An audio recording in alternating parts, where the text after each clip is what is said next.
Hello everyone, my name is Iftida Faria. Today I have the pleasure of interviewing Faisal Saeed Al Mutar. Mr. Al Mutar is an Iraqi-born American human rights activist and founder of Ideas Beyond Borders, an organization that hopes to challenge propaganda and misinformation by increasing dialogue through translation services among people in the Middle East.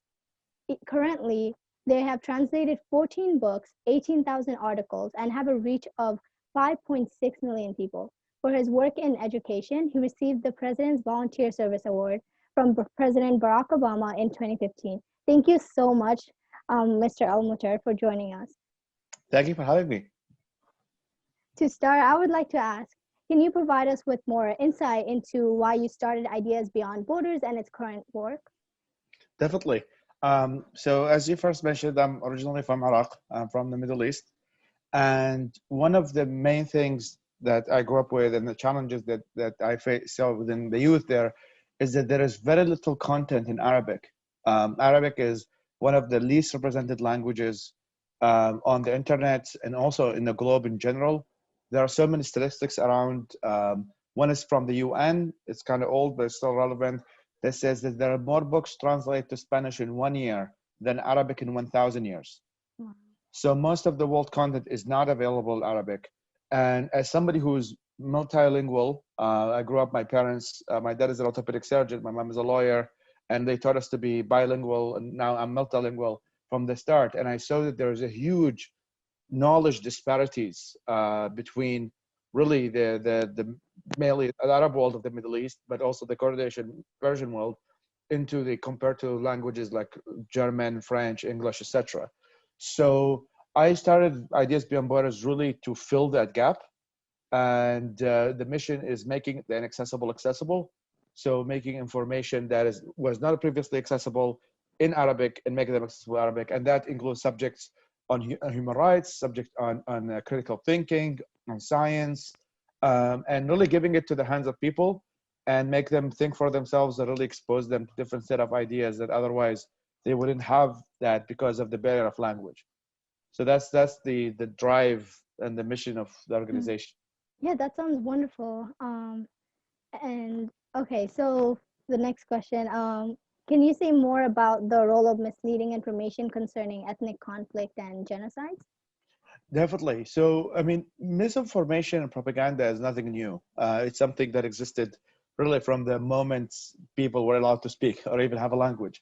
Is misinformation, lies, the propaganda has existed all through history.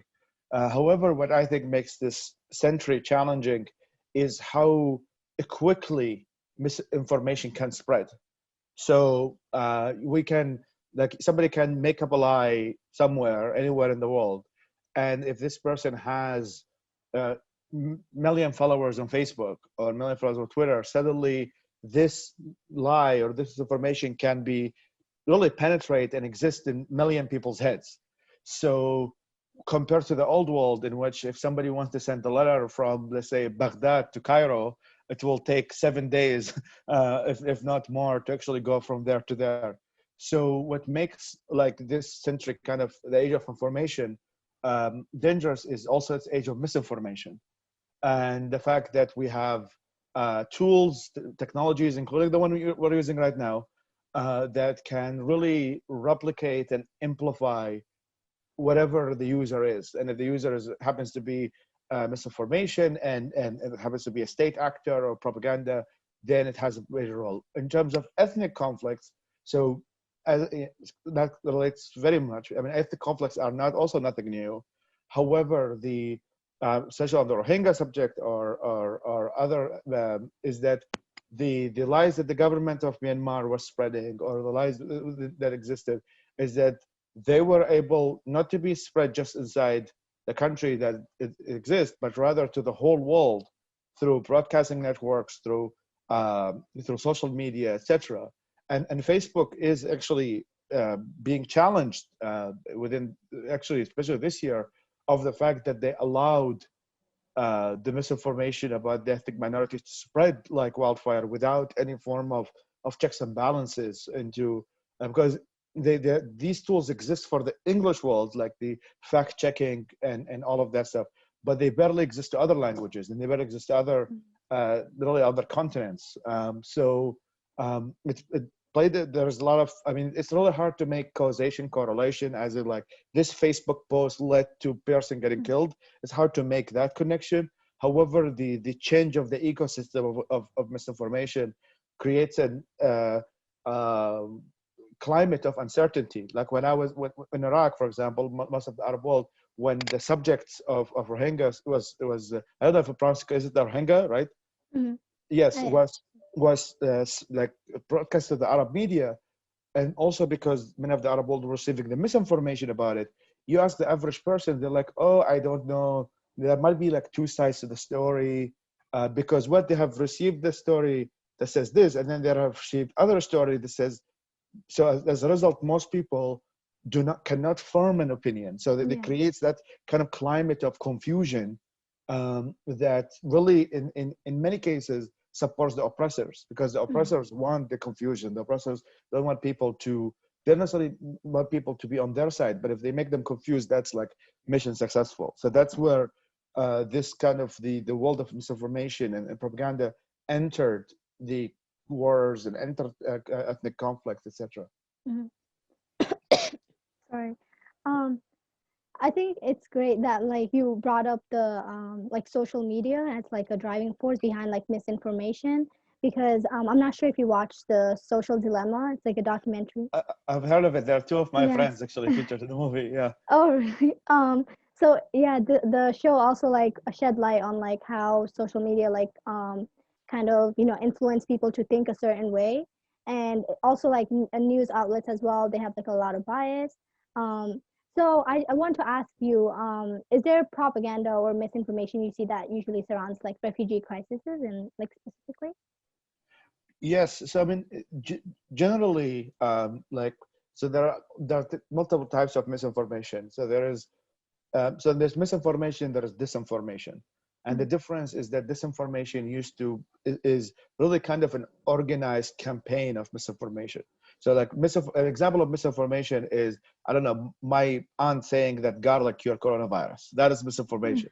However, when there is an organized campaign by a state or really non-state actors to spread a specific agenda, that is called disinformation. So in the cases of more ethnic conflicts or regional conflicts, there tend to be more disinformation, which is an actual organized campaign that tries to spread a specific agenda. And in the most recent one that we actually challenged and we interacted with was the case of the Uyghur in China. And mm, um, the Chinese government has multiple channels in Arabic. Some of them are actually very recent. One is called CCTV, the other one called CGTN, and 24/7 they broadcast that this is a lie. It never happens. There's no concentration camps. There's nothing.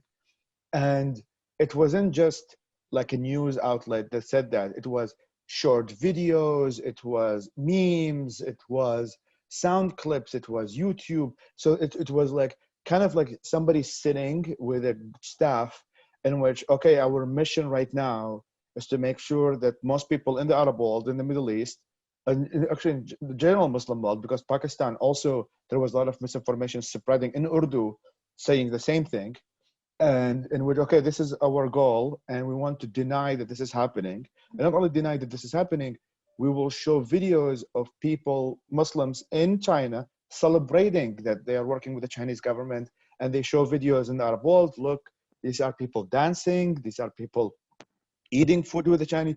And it's been amazingly successful. So when we were challenging that, we're like, no, this is what the facts are, this is what the United Nations is saying.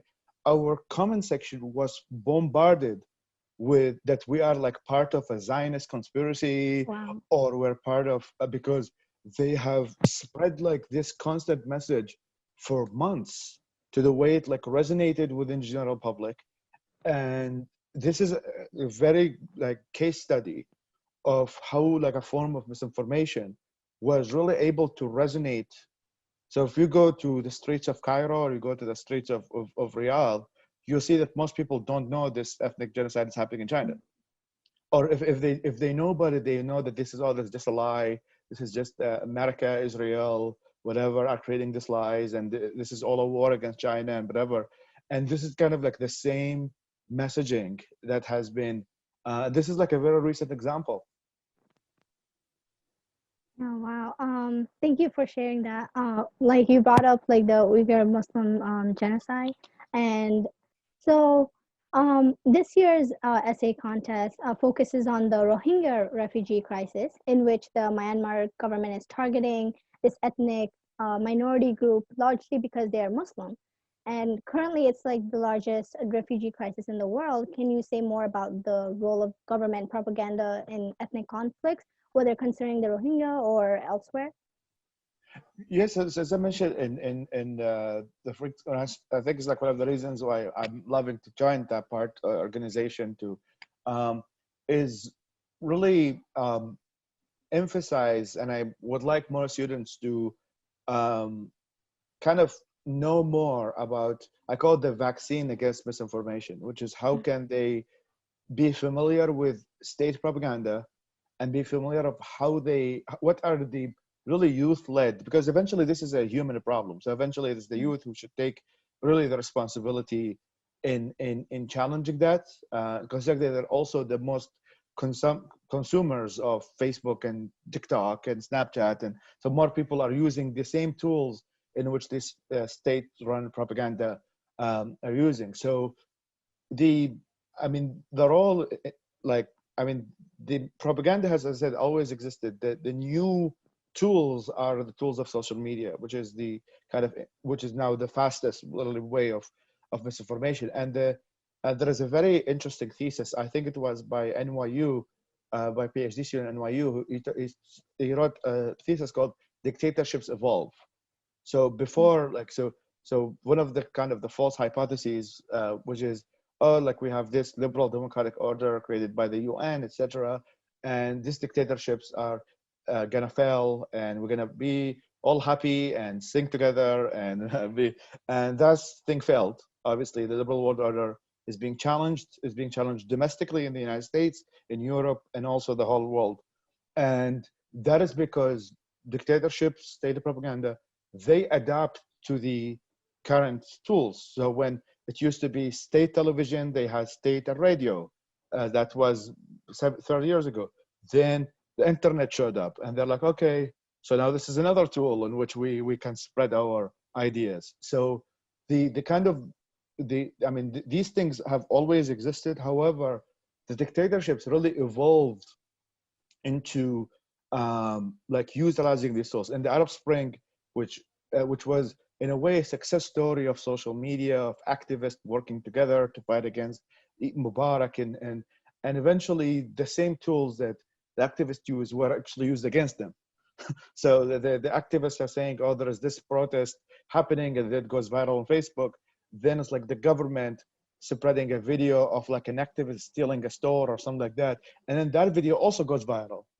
So eventually, the government and the dictatorships and stuff were able to succeed over the activists in getting the information viral. So they are definitely utilizing them to the maximum of their benefits. And really, the goal is how can we, and the goal of my organization, when my organization also very specific, is very Middle East focused, because we don't have the resources, and also we don't have the expertise. I mean, there are so many problems in the world, and I'm not Yeah. You as could only equipped to, tackle one. yes, I'm not as equipped to deal like with Malaysia. I don't speak Malay, I don't know anything. But in terms of the Middle East, it's really, the goal is to equip the general public of like, okay, so they read the news by state government or non-state government. Okay, where are the facts? What is the evidence of this article? It can be emotionally manipulative. Much of the misinformation world, they tend to be like focusing on emotion. They try to play with your emotion. Oh, there's a baby getting killed. Like obviously, most people will be like, no, I'm against killing babies. So Yeah. they start with like this baby getting killed. Then they get you like emotionally enraged. Then okay, the solution to that is to support this government. Solution to that is support this group. So that what they do is that. But if people are equipped and they're like, okay, this is somebody's trying to fool me here. So Yeah. more people that are able to equip with knowledge, with skills, then if they read these stories, they're like, okay, this is a misinformation, this is fake. So this is really the goal, is to equip people with the tools in which they can defend themselves. Like, we're not telling people to think this way, a certain way, just like be vaccinated against misinformation and fake news. Another point, so like, for the Rohingya and other refugee crises, why do you think there hasn't been like a larger response from Western countries? I mean, you did mention some of it has to do with government spreading like fake news or whatnot. So I mean, that's definitely a question which, like, people who are government officials can answer on their behalf of why. Because I think every government will have a different answer is there is a term, I think it was mentioned in the conference I attended, which is called the oppression fatigue. So what happens, because like this decade or the previous decade have been very bloody in a way. So there have been the Syrian refugee crisis, there has been the Iraq war and the Afghan war and 9/11 and all of that stuff. So I mean, this is my theory, and it could be absolutely wrong to some extent, is, at least that's from the general public, because the Western government might have a different agenda, but is that because people are constantly bombarded with or familiar with so much oppression happening around the world, it reaches a limit which is kind of in which people stop caring. In a way, it's like, actually, even, I mean, now there are studies being done on the COVID response, in which we cared about like the first 10,000 people dying, but then when it reaches about like 200,000, it will be, oh, let me go grab dinner. oh wow. So in a way, it's like when people at the beginning, people like energized, they like the first deaths tend to be the most kind of emotionally hurtful, and then after a while there's this kind of the fatigue, the concept of fatigue, in which, okay, just another people dying. So I think it's that, and this is my theory, and I could be wrong, and not in any way trying to persuade anybody not to think this, but it I think some of it has to do because that issue, and because I'm a follower of the news, and I follow is that, so there was this issue happening at the same time there was like ISIS showing up in the Middle East and Syrian refugees flowing into Europe, and all of the whole issue with migration and refugee crisis in Europe and all that stuff. So this dominated the news. So as a result, people are like, with short attention span, they're like, okay, this is this is the story right now, and they just focus on that being the story. And as a result, other oppression, and I think the Myanmar government and kind of the more dictatorship, they benefited out of that. They're like, okay, nobody cares about what we do, so they actually expanded their oppression. So in that way, because everybody is looking this way while the other people are doing that. So um, I think it's one of the organizations that trying to challenge that a bit, called the Progress Network, which is by New America Foundation, and in a way is trying to kind of like challenge that fatigue with negative news and really make people awake enough so they can see the oppression happening in other countries. And however, I mean, there is never a time in which you cannot intervene. So like, yes, it happened, like there's still something need to be done about the crisis. The crisis is not done, and there are people still suffering out of all of the what happened. So um, I mean, I have a big belief in advocacy. I think that, and by advocacy is really getting people to focus on one thing, because everybody's distracted and everybody has all of these issues they need to take care about. But really, a good successful advocacy campaign would bring back the attention, or bring the attention to the issue both of us care about. Yeah, I definitely agree because you notice like there's so many issues that are occurring around the world, and like one issue might gain momentum for like a certain time, and then all of a sudden the momentum goes away, and we certainly have a new issue to focus on. And news companies, they tend to like focus on what's the issue at hand, like they change the focus like a lot of times, and that's definitely something that I've also noticed. um yeah. Yes, yes. Like today, the story could be Libya, and then everybody will forget Libya. Then next story is Syria, and they're like, suddenly people forget about Libya and they talk about Syria. So it's like, Yeah. it's this, and those who are cause specific, they have a specific cause. I mean, I know this is like within my work. I mean, there are times in which like the Middle East takes an absolutely backstory. Like suddenly, like 2 months, 3 months, there's barely any news Mhm. coverage already. And so it's like sometimes it gets really difficult. Like for example, not to mention the news source, but I get a call from a journalist, and they're like, "Well, like there isn't much happening." I was like, "What do you mean there's not much happening? Like there's protests in Iraq, and he's like, well, it's like there's no terrorist attack happening in Europe, or so the Oh. Middle East is not really like important." I'm like, "Oh no." So so it was like really like, oh, if I wait a few months, maybe when there's something big happens, then the Middle East comes Oh. back again. So that's like a um, definitely an issue. And what I do believe in is like now with and I mean we talked about the negative perspective of social media.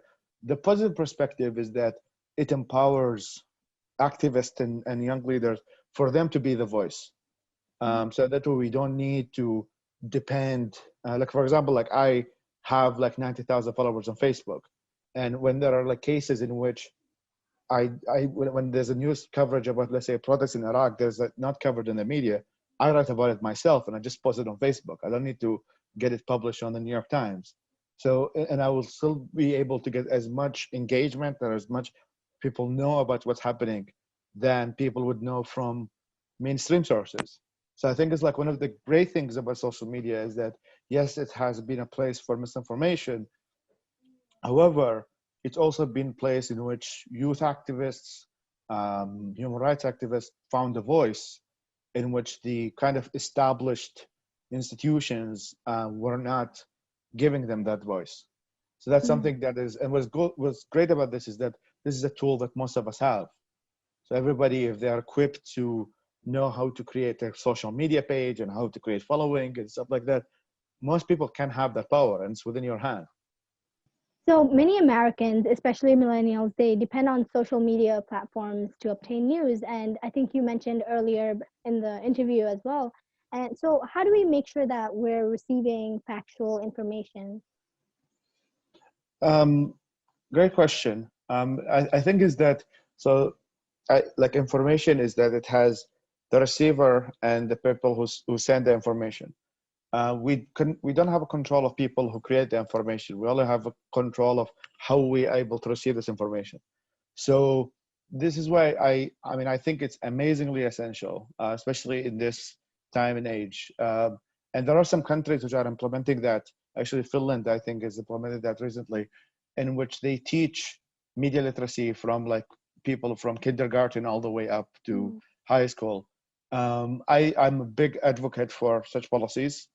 I think is that just like people should learn about calculus and algebra and kind of these basics in elementary school, they should be familiar with how to use these apps. So like really equipping the new generation with this is like the tool that you have in your hand. It gives you access to 2 billion people, which is just Mhm. crazy number of people. And there will be people who might send you lies. There are people who might be phishing you information, trying to take your money. Other people, and just equipping the user with education, I think would be the best long-term solution for such issues. I think it's the responsibility of parents. I think it's the responsibility of educators, of teachers, to really empower, equip their students with just like the basic information of, okay, you're using this app, you're going to have news that might be factual, you might have news that are false, you might have news that are half truth, half false. So just be aware, and not just consume information 24/7 without really knowing where you're getting this information from. Yeah, definitely. I think we should teach like children like earlier on, so they know how to tackle the out, um, outside sources, that might be like dangerous to them. Like when we're growing up, there's like stranger danger. Like, if someone comes up to you and says like, "Oh, come with me," your parents tell you, "Oh, you shouldn't answer to them," right? So it's like the similar idea. Now it's like all in like social media, or like The virtual, yeah, yeah, the virtual world. virtual world. Yeah. So far away from the violence in Myanmar or the Rohingya refugee camps, how can we effectively advocate for the Rohingya population, as this year's essay contest is about the Rohingya refugee crisis? I think it's so there's like in advocacy there's like two approaches, which is really influencing the influencers or you being the influencer. Mm. So there's the way in which there are people who are advocates for the Rohingya crisis who might need help, who might need help in getting their message across. So I think so there's that approach in which really your organization, other organization, list like 10 people or 12 people who are reputable sources talking about misinformation. So like reputable sources in which people who are outsiders would follow them or follow their information in which they would know about what's happening. So that's like one. So other than like us advocating on behalf of the Rohingya, or most of us have very limited information, or we read a news article or two, we just follow those who actually or support those who know about the subject more than most people do. Um, that would be an approach I favor. Is really just know about the local voices, make these local voices known. And there are organizations like Human Rights Foundation called HRF. They're based in New York, and what they do is that they take activists, and I think the Rohingya crisis was one of the subjects they covered, in which they take some of the people who talk about these subjects and really made them famous. Is that other than HRF becomes the source of information about the Rohingya, well, there's this person that we recommend. He knows their stuff, and follow them to get to know more. So that would be the approach I would favor, is that like empowering those who are or who are advocating on the subject and get them to be known as much as possible, get them to spread the word into as many populations as possible. And one of the main things about activism, which I think um, is necessary, absolutely necessary, is the subject called call to action. So if you are from the outside world, let's say you're not a politician, you're not a head of an NGO, you're not part Mm. of the UN, what are the things in which individuals can do? Is it signing a petition? Is it going into protest? Is it donating to an organization that takes care of the Rohingya refugees? So I think it's like one of the main things activists should do, which sometimes get missed in the conversation, is okay, so you now told me the story. What should I do? I think one of the main activists need to focus on is that what should I say? What should be my ask in which people who are outside of the community or outside of the should do? Is it they call their representative, they call their senator, they donate to this organization? So that's I think something that everybody who's focused on this cause should take into account into because you go into your Facebook news feed, right? And then you have like a hundred news sources. So you Yeah. flip around. So it's like there because there's short attention span and because there's all of that, you need something in which is catchy, in which people can do Hmm. immediately, because you're competing with all of the 99 other sources of news Yeah. or 99. So that is the thing that organizations and activists should really take into account, is that people have all of their lives, they have kids in it to worry about, they have all that stuff, and they go to Facebook, they're scrolling around, and you need to be that activist or that person which when they're scrolling around, they see yours and they see something that they can do. Yeah, I definitely agree, because like as society evolves, you have to also adapt to like, the society, like as with like technology and whatnot. So that concludes our interview, and like that was all the questions I had. So I just want to thank you so much for taking the time today and answering all my questions. I definitely think I learned a lot from you. So thank you so much for that. Thank Um, you.